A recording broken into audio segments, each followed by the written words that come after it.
Welcome to another episode of What's at Stake, a Penta podcast. Supply chain shocks, Russia's war in Ukraine, and climate change. All of these things have put a spotlight on our modern food system and have brought to the forefront tensions between production and sustainability. We find ourselves asking, do we want an agriculture system to be local or global? What's the right trade-off between modified and organic? And how can we feed a growing global population while balancing the challenges of climate change? In a word, the answer to these is all too often, yes, but it's complicated. How should companies and organizations think about navigating these challenges? I'm your host, Stratton Kirton, a partner at Penta, and here today to help answer these questions are my colleague, Penta partners Andrea Christianson and Rory O'Donnell, who have both done an enormous amount of work on food, agriculture, and trade. Andrea, Rory, thank you for joining me on the podcast today. Good to be here. Thanks, Stratton. Good to be here. So let's start at the very macro level. What are the major themes and discussions that are driving the agriculture industry and discussions around it in the US, EU, and the rest of the world today? Maybe, Andrea, do you want to start us off? Yeah, I can start us off from the U.S. side. So as many listeners probably know, this year is a Farm Bill reauthorization year. So there's a lot of conversation about crop insurance, disaster subsidies, SNAP, and what the trade-offs are there. And then there's continuing ongoing discussions about trade, access to markets. And that's kind of what is driving the discussions right now. Okay. And Rory, what are you seeing? Yeah, it's pretty similar in the EU. I think there's a bit more emphasis here on the point you made at the top, Stratton, the tension between sustainability and agriculture and food production. So I think there's maybe a bit more of that in Europe than in the States, but also trade, access to markets, those sorts of issues are pretty live over here as well. So as I noted in my opening remarks, we've seen, like many industries, a few years of really crazy ups and downs and a lot of tension with food price spikes and supply chain physical disruptions, as well as, just prices. So I'm curious, just for a level set, can you guys tell us what is the role that the US and Europe and UK play in the global food system, and how important are they to the rest of the globe? Yeah, so look, I'm sure it's the same in the States as it is in the UK and in the EU. Food production are probably amongst the most regulated industries that we deal with, the most regulated sector. So I think there is a big role, but it's quite an interesting role in terms of the regulatory approach, particularly in Europe, where the UK has now left the EU and is striking out on its own. And so I think it'll be interesting to see where the UK may diverge from the regulatory approach taken by the EU and the impact that could have on both the EU and the UK markets, and I guess global markets as well. I mean, there is a live current example where the UK has recently published legislation around how you deal with new genomic techniques, and the EU is about to publish legislation that's been delayed by a couple of weeks. And I think that signifies how politically sensitive that is as an issue. I think the expectation is the EU will take a more precautionary approach to this new technology in comparison to the UK, and that in itself will throw up some quite interesting challenges for industries and how they deal with them. I think that's what I'd say about that for now. Thanks. Yeah, and I think from the U.S. side, going back to kind of the tension between food production, sustainability, climate change, I think that there's this continues to be, and probably a growing misunderstanding by a lot of people about how do we get our food? We go to the grocery store, we buy things. How is that produced? How does that get there? And it's a lot of the people in the middle of America and a lot of people in California, where I'm from, that go to work every day and grow this food that ends up being in what we buy at the grocery store. And, I was looking at some polling before we came on the show, and 72% of Americans have never been to a farm or a ranch. And so, one, that just goes to show how little understanding there is. But then if you don't really understand where your food comes from, you don't also really understand how farmers and ranchers think about sustainability and how they think of themselves as stewards of the land first and foremost. And if the water quality is bad, if the soil is been overused, right, then that hurts their bottom line. So I do think that farming, ranching, agriculture, and sustainability do really go hand in hand in many ways. And, farms and ranchers in the U.S. anyways, I think it's like 10% of greenhouse gas emissions come from U.S. Agriculture. And so that's a decent amount, right? But it's not all of it. And so I think what's really interesting is kind of seeing some of the innovation that's happening in farming and ranching in the U.S. That's an interesting point. I want to bring that thread together with what Rory was talking about. Rory, can you tell us what are the tensions between like applying advanced scientific techniques to agriculture and farming? And like, what are some of the opportunities? What are the threats? And are those opportunities for sustainability? And like, how does an organization like, the EU Commission navigate that tension where, advanced crops might require fewer fertilizers, fewer pesticides, maybe even less water. But how do you navigate that tension when you have a population, at least in the EU, that's been more resistant to those technologies? Look, it's a really good point, Stratton, and I think it's a real live tension that will feature over the coming years, both around the wider sort of agriculture policy within the EU, but also in relation to environmental regulation, where the EU is also pretty active. I think where we are currently is agriculture is seen as a sector that hasn't played its full role around climate change and sustainability. And I think there's some truth in that. I think other sectors have had to do more when it comes to greenhouse gas and climate change reductions. But I also think that agriculture has done a lot around innovation, whether it's using drones to target more in a better way the use of pesticides. I think it is around the innovation, whether it's GMOs or new genomic techniques, where they're developing crops that require less pesticide use, require less water, or sort of mitigation against climate change. How can you continue to have an agriculture sector when the climate is changing? And I think there's a job for the agriculture sector to do to promote the work that it's been doing around sustainability more generally. I think it's too easy for NGOs to paint agriculture as a bad actor in this area. And I think that is a real challenge. It's something that the Commission is grappling with. And of course, the Commission exists as a single body, but it's made up of a number of different bits, a bit like the US government is. So there's an agriculture bit, which is there to do its best to promote the agriculture sector. There's also an environment bit, which is there to look at the issues around environment, sustainability, climate change. And there are often disagreements between the two when they try and come to policy positions. But I think over the next short to medium term and forever, I guess, it will be a job for agriculture to play its part, but also to get credit for the innovation and other things that it's trying in terms of the sustainability agenda. Interesting. So, Andrea, taking that and going back to your point, what do farmers, ranchers, the agriculture community more broadly need to do with the reality that most people are never going to step, at least in the United States, step foot on a farm or ranch? And I have to admit, I'm also from a farm background. I'm actually surprised that it's 28% who have been on a farm or ranch. Right. I guess I am too a little bit.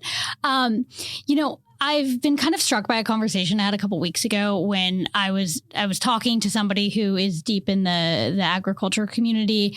And I was kind of like, farmers and ranchers need to do more to talk about what they're doing. And he was kind of like, well, they're just kind of sitting back and saying, just tell me what to do. I don't want to fight. Mm-hmm. And I sort of think that's a mistake. I think that we should be leaning in. Farmers and ranchers should be being proactive about what they're doing and telling the story of, what they're doing every day and how it ties to what we buy, what we consume every day. And I think there's even broader connections here. I mean, farmers and ranchers are dealing with the effects of climate change in their lives every day, right? Whether it's drought or flood or any of these things. And so the question of like drought sustainable crops, for instance, that use less water or less fertilizer, or all of these things that we said, those are real innovations that matter. And I think talking about that matters too, in how they're sort of changing the game to make sure that we still can go to the grocery store and get all of the things on the shelves. And, for me, there's a lot of great trade associations that do a lot of great work in DC and with policymakers. And there's a lot of efforts going into telling the sustainability story. But I do think traditionally, farmers and ranchers are very traditional. They kind of are like, they say we have a lot of integrity. We know we're doing the right things. I don't need to go tell the world all about it. And I just think we're in a time and place where if you aren't telling the world all about it, they're not going to know. Also, I'd say for the farmers and ranchers I know, which probably reflects your family too, they're probably like, well, if I'm getting up at 5 a.m. and I'm not ending my workday until 8 p.m., when do you expect me to go do this? Well, that too. So I want to bring sort of, these parallel but similar conversations together. And I think what is a common theme, and maybe Rory, you can take this first, is I think one of the things we've seen on both sides of the Atlantic recently is a pullback on trade and new export opportunities broadly, but also, importantly for the agriculture industry. Rory, what are you seeing? Are there any opportunities for new markets for farmers from the UK or Europe, or what's on the horizon, and how should people be thinking about, this sort of change from where we're constantly talking about new opportunities, both in growing middle class in Asia and Southeast Asia, between the EU and North America versus where we are now? Thanks. I mean, it is quite interesting. The EU still has a bit of a trade agenda. The UK has a very big trade agenda, I think, driven by the fact that it's left the EU. So the UK have done a number of trade deals over the last year or so. And I think the deals they've done with Australia and New Zealand are going to come into force over the next few weeks in the UK. And I think that opens up opportunities, but it also delivers some threats. And I think that is the tension within trade generally. In the EU, it is near the end of doing a trade deal with Australia. It's done one with New Zealand. It's in advanced talks with Mercosur countries, so 4 countries in South America. And again, it throws up some tensions. And the tensions in the end tend to boil down to the EU and the UK want access for products beyond agriculture. So it could be services, it could be cars, it varies from place to place. And the countries with whom they're doing deals tend to want access for agricultural products. And in both the UK and the EU, that becomes very sensitive. The EU, as a generalization, is fairly protectionist when it comes to agricultural products. So they see access to beef from countries outside the EU as quite a difficult thing. Dairy, also sugar. There are a range of sensitive products. The UK is slightly more open to that sort of competition. And indeed, in the trade deals they've done with New Zealand and Australia, over a 10 to 15 year period, they will totally liberalise their agricultural markets. But if you talk to the National Farmers Union in the UK, and indeed George Eustice, who was the Agriculture Secretary until relatively recently, they think they're bad deals because they really do expose the UK agriculture sector to fairly stiff competition from 2 countries who stopped subsidising the agriculture sector some time ago and are very competitive and very export driven. So that tension is there, whilst there still is a desire to do trade and there still is a desire to find access to new markets. Trade deals are two-way. So in getting access to one market, you're giving access to your own. And I think that's live in the US, it's live in the EU, and it's one of those things that we need to grapple with over the next 5 to 10 years, I guess. Andrew, what are you seeing? Yeah, I mean, in the U.S., there's been a very interesting shift on trade in that nobody's really pro-trade anymore between the Republicans and the Democrats. I mean, go back, 6, 7, 8 years, and Republicans were the party of free trade and trade agreements and market access. And, there's just been this shift to populism where a lot of people just aren't as concerned about it anymore. The Biden administration is working on something called the Indo-Pacific Economic Framework. And that is generally going to be like a series of agreements, but they aren't being done under TPA, which means they're not going to get congressional approval and that they're not going to be set in stone. So it's basically executive level and not enduring. So even if there's progress made, there's long-term challenges with what that means. And, the countries, many of the countries that are in this framework discussion are members of the Trans-Pacific Partnership, which the U.S. originally was party to and then pulled out of. And these are the markets that a lot of U.S. producers are looking to get into in specifically in Asia. So there's been conversation about a potential Japan trade agreement. There was a part one of China in 2020. So there is, I'd say it's like fits and starts, but it just has not been an area of focus for any U.S. administration since the Obama administration. Well, on that note, let us take a quick break. And I think maybe let's come back and talk a little more on the political and advocacy side of the equation on what we're seeing in the U.S. and the EU and what the path forward is. Penta is the world's first comprehensive stakeholder solutions firm. We are a one-stop shop for the intelligence and strategy leaders need to assess a company's reputation and make decisions that improve their positioning. As executives in the C-suite must account for a growing set of engaged stakeholders, all with distinct, fast-changing demands, Penta provides real-time intelligence and strategy solutions. We work with clients solving complex global challenges across a variety of industries. Our clients span technology, financial services, energy, healthcare, and more. To learn more about how Penta can support your company, check out our website at pentagroup.co, our Twitter at pentagrp, or find us on LinkedIn at Penta Group. Welcome back to What's at Stake. Let's dive back in. Earlier in the conversation, we talked through a lot of the prospects for policy in the EU, UK, and the US as it affects farmers, ranchers, and the agriculture industry more broadly, and what the opportunities are for trade or lack thereof. But now I'd like to dive back in and really sort of, hone in on the political side of things, on the public perception side of things, and talk about what we could see from an advocacy perspective on, both sides, whether it's, specific stories or common trends across. So, Andrea, you were talking about sort of the evolution of the perspectives on trade for the two major U.S. political parties. But I'm curious, we're in a divided government now. We're going into a presidential election cycle. I should say we're already in a presidential election cycle. And so I'm curious, what sort of progress do you think, farmers, ranchers might be able to make in this current environment? And how much are they going to be caught up in sort of broader political trends where it's hard to sort of distinguish your own narrative outside of a partisan framework? Yeah, it's an interesting question. I mean, I do think because the Farm Bill is up for reauthorization, there's going to be a dedicated discussion around food and agriculture and nutrition programs. Now, there's some pieces. So basically, there's been in the U.S. regarding the Farm Bill, sort of a long-standing agreement between Republicans and Democrats.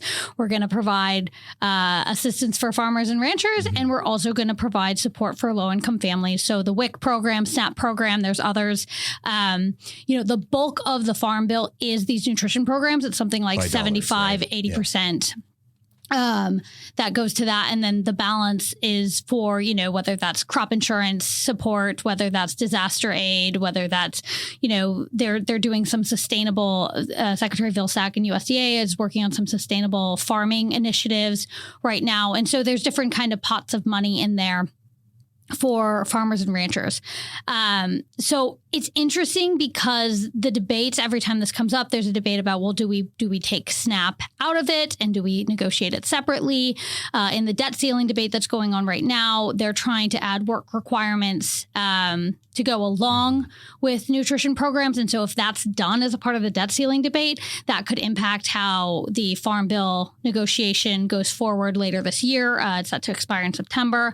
And so essentially, there is this moment. There's been a couple hearings recently. You're having a lot of, farmers and ranchers are dealing like every American with high prices, inflation, and continued unpredictable weather and, effects to how they're growing their food. So in terms of like the broader political cycle, I think that the biggest threat outside of the Farm Bill, and threat might not be the right word, but is, the balance between food production and sustainability practices. And, it was interesting. I was listening to somebody the other day and he said, sustainability is longevity. And I think that is how a lot of farmers and ranchers think. Like they want to move forward on sustainability practices, but like everything, there has to be a balance. And so I think that if farmers and ranchers aren't thoughtful about engaging in the debate and talking about what they're already doing, there could be a challenge of them getting wrapped up in kind of this climate conversation in a way that might not be sustainable for them. I actually think that's a really great transition to Rory. I'm curious if you can tell us maybe as an illustrative story on some of the tensions that we're seeing on both sides of the Atlantic. What happened recently in the Netherlands, which is a hugely agriculturally productive country, but there was a really dramatic moment on this tension between sustainability and production? Yeah, I mean, it's a really good question, and it's a really interesting case study. So the Netherlands, as you say, I think is second to the US in terms of per value agricultural exports. It farms very intensively on a relatively small landmass. The issue that's really brought things to a head there is an EU directive around nitrates, where something like between 80 and 90% of the nitrates produced in the Netherlands are produced by the agriculture sector. And the government has had to take fairly draconian measures in order to reduce the level of nitrates that are around. Now, what that's meant in really practical terms for farmers in the Netherlands is a significant reduction, up to and beyond 30% of the national herd. So basically getting rid of animals and getting rid of farms because you have to reduce the numbers. And just this week or just in the last week or so, the Commission has given approval to a scheme for the Dutch government in order to buy farmers out. So the way in the Netherlands are having to deal with this problem is reduce the number of farmers and reduce the number of animals that they farm. But it's more complex than that, because as a result of this, a new party has formed in the Netherlands called the Farmers' Party. An incarnation of this existed way back, 30, 40 years ago, but they got back up and running again in the last year or so. And at regional elections in the Netherlands recently, they topped the poll. So Mark Rutte is the Prime Minister of the Netherlands. He's been in power since around 2010. Has not really been threatened by other parties since then. He's had fairly dominant political position. He was roundly beaten in regional elections in the Netherlands by the Farmers' Party, and I think I think it's a salutary lesson, both for the agriculture sector but also for regulators. One, for the agriculture sector, I think earlier intervention, earlier flagging to the regulators of what would happen should they bring in the regulations that they did. Now, I don't think there's anything that can be done that you can't avoid reducing nitrates and nitrate pollution. But I wonder, did the government not realise until too late what the really term consequences of the targets they signed up to were? So I think there's a lesson there for the agriculture sector, as Andrea says, being quiet. We all recognise they have very busy lives and haven't got time to lobby. But being quiet means that the people who are making the rules, who may never have been to a farm, who may not understand the day-to-day practices, could make rules not realising the consequences of those rules. And you can't avoid having to do something around sustainability, but making regulators aware of the consequences of their actions, I think, is really important. And I think there's a really important lesson for regulators as well. You can't simply legislate and it doesn't matter. I mean, in the end, farmers are the people who produce our food. We need food to live. We need to find a way of ensuring that sustainability objectives are achieved whilst ensuring we still have the capacity to produce food. Because it's a big start, but if we don't produce food, we're all in big trouble. That's the quote of the podcast. Yeah. So I'm curious to sort of dive a little deeper into that. Maybe start with you, Andrea, and then back to Rory. We've talked a lot about, policymakers and regulators. Who are the other stakeholders in this conversation that matter and that we should be thinking about, that the agriculture industry should be thinking about? I mean, I think about customers, frankly. I mean, just the fact that so many people don't really understand the connection between, farm to table. And yes, there's many farm to table restaurants. Us city dwellers go to the farmer's market and we feel like we've just had a touch of agriculture in our lives. And that's wonderful. But I think that there's sometimes a misunderstanding where we have assumptions about the sustainability of certain things, maybe because it's local, that can't scale, that can't make sure that doesn't necessarily solve, food deserts or things like that. So I think that thinking about how we're talking to customers, the end customer, is really important. And, you've seen some great ads over the years from, food and beverage and agriculture companies, right? That kind of go back to the fields, and that's great. But I just think that the customers are an important aspect if we really want people to truly understand. Mm-hmm. Rory, what about you? Yeah, look, I agree with that. And I think there is evidence that customers do look at sustainability criteria when buying food. They also look at nutritional and other information. I mean, there's a scheme both in the UK and coming in the EU around food labelling, which highlights things that are like fat content, sugar content, salt content. So customers do take a great interest in this. I also read something recently that suggested that customers now value those companies who do better on sustainability grounds. So there is a commercial benefit to taking sustainability seriously. But as we discussed earlier, that means more than simply not doing this or not doing that. I think there's a more nuanced discussion. I think the other group that are very active, certainly in the EU and the UK, are the NGOs. So the environmental NGOs are very powerful and have very strong opinions. Now, I think at some point we need to have a discussion that is a bit more than we're against this and we're against that. So there's an inherent tension between the NGO position in relation to farmers doing stuff around sustainability, but they also have a position that is against GMOs and against NGTs. And I think we need to get into the science and the evidence behind these new technologies, because they have the potential to, one can deliver on the other. But if you're in a world where you tell farmers they have to do more around sustainability, but they can't use new techniques that would mean they reduce pesticide use or water use or other things that actually deliver on the sustainability agenda, well, you're tying both hands behind their back. So I think certainly in Europe, the debate between producers and the environmental NGOs is one that is heating up. And I think we need to find a way through. I think being against everything isn't the road to success. We need to find a way of balancing the various options that are out there. It's like the old debate in California about, more wind turbines, but then birds flew into the wind turbines and they were killed, and there were environmentalists who wanted to protect the birds, and there were environmentalists who wanted more wind turbines. And then, it's kind of like there's trade-offs here, and every decision requires trade-offs. And I think generally in politics today, we have a lot of people who just kind of don't recognize the trade-offs. And I think food security, agriculture, sustainability, climate, like all of those things to move forward in a way that is going to, reduce greenhouse gas emissions, promote sustainability, and make sure we still have enough food. Like that requires trade-offs, and just every actor has to recognize that. That's my mantra for 2023. There is no trade-off free policymaking. Oh, that's a great one.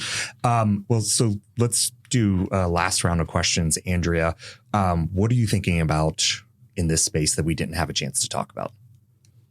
Oh, that's a good question. I mean, honestly, my head's all around the sustainability. Mm-hmm. It's really interesting. I think a lot, in my family, my sister and her husband, they run a pretty large cattle operation. In my family, they farm, hay and oats and all that kind of stuff. And so it's just, I think about them a lot, and I think about the disconnect between, how they live their lives and then how I live my life in DC right now. And there just has got to be a better, way that there can be a better understanding between those different lifestyles, because basically we all want the same thing, right? And so I guess that falls under sustainability and a little bit personal, but I guess that's what I'm thinking about. Rory, what about you? Look, I very much agree with what Andrea said there. I think we're past the point where people can just take totally opposing views and just keep going and see who wins. I think it's a more nuanced debate. I think, the sustainability doesn't exist on its own. It has to exist alongside lots of other things. And we need to get the debate in a place where people are prepared to consider the difficult questions and come up with answers that work for both sides. I think polarizing it is a recipe for not finding answers. I think we've got to find a way of working together to find answers. All right. Well, anything else? Any last minute notes before we jump? It's only to say this has been really good fun, and I think it's a topic we come back to because it's not going away. Oh, I know. I already have so many things in my head. I'm like, we didn't talk about Colorado River Basin, didn't talk about emerging middle class in Asia and Southeast Asia. So many additional things to talk. Water storage in California. Yeah. All right. Well, Andrea and Rory, thank you so much today. I'm your host, Stratton Kirton with Penta. This has been another episode of What's at Stake. Please follow along on Twitter at PentaGRP. Thank you and see you soon.